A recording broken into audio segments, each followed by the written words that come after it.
महत्त्वपूर्ण अपडेट पाहतो। हा व्हिडिओ आपण शेवटपर्यंत पाहावा। राज्य मंत्रिमंडळ बैठकीत 4 महत्त्वपूर्ण निर्णय 10 जून 2026। नमस्कार मित्रांनो, चॅनलमध्ये आपले सहर्ष स्वागत आहे। तत्पूर्वी आपण नवीन असाल चॅनलला आता सबस्क्राईब, समोरील बेल आयकॉनला क्लिक करा। निश्चितच नवनवीन अपडेट आपल्यापर्यंत सहज पोहोचतील। राज्य मंत्रिमंडळाची बैठक नुकतीच संपन्न झाली। या बैठकीत प्रशासकीय कामकाजात सुसूत्रता आणण्यासोबतच शिक्षण, उद्योग आणि कर प्रणालीमध्ये मोठे बदल करण्याबाबत असे एकूण 4 महत्त्वपूर्ण निर्णय घेण्यात आले आहे। 5वा निर्णयसुद्धा पाहणार आपण। व्हिडिओ शेवटपर्यंत पाहा। मंत्रिमंडळ निर्णय संक्षिप्त 9 जून 2026। मंत्रालयीन विभागाच्या पुनर्रचनेस मान्यता। 13 विभागाची पुनर्रचना। यामुळे एकाच विभागातील असलेल्या 2 उपविभागाचे स्वतंत्र विभाग होणार।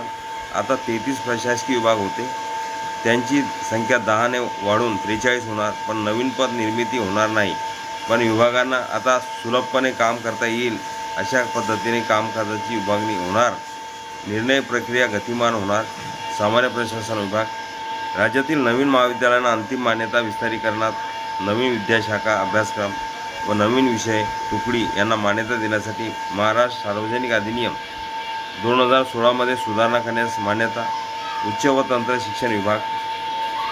केंद्रीय वस्तू व सेवा कर अधिनियम 2017 मधील तरतुदींना सुसंगत आणि सुसूत्रतेसाठी महाराष्ट्र वस्तू व सेवा कर अधिनियम 2017 मध्ये सुधारणा, तसेच त्या अन्वये महाराष्ट्र वस्तू व सेवा कर सुधारणा अधिविधेयक 2026 मध्ये सुधारणा करण्यास मान्यता। वित्त विभाग।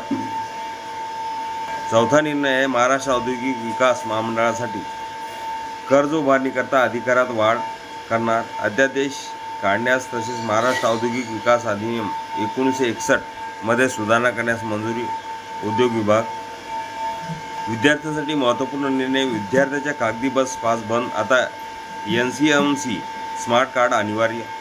महाराष्ट्र राज्य मार्ग परिवहन महामंडळाने ST विद्यार्थ्यांच्या सवलतीच्या प्रवासासाठी वापरला जाणारा पारंपरिक कागदी बस पास बंद करण्याचा निर्णय घेतला आहे। यापुढे विद्यार्थ्यांना national common mobility card NCMC smart card घेणे अनिवार्य राहणार आहे। या स्मार्ट कार्डमुळे बस पास प्रक्रिया पूर्णपणे डिजिटल होणार असून विद्यार्थ्यांना ST बसेसचा सोबतच मेट्रो बस आणि काही रेल्वे सेवांमध्ये प्रवास करता येणार आहे।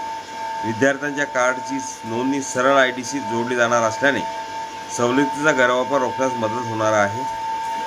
कार्ड मिळवण्यासाठी शाळा, महाविद्यालयाचे बोनाफाईड प्रमाणपत्र आवश्यक राहणार आहे। विद्यार्थ्यांची गैरसोय टाळण्यासाठी अधिकृत एजंट शाळा व महाविद्यालयामध्ये जाऊन थेट नोंदणी व कार्ड वितरण करणार आहेत। त्यामुळे बस पाससाठी लागणाऱ्या रांगा आणि गर्दी कमी होण्याची अपेक्षा व्यक्त करण्यात आली आहे। अजूनही आपण नवीन असाल चॅनल लगेच सबस्क्राईब करा, लाईक करा, कमेंट्स करा, मित्रांना शेअर करायला विसरू नका। असे नवनवीन अपडेट आपल्यापर्यंत सहज पोहोचतील।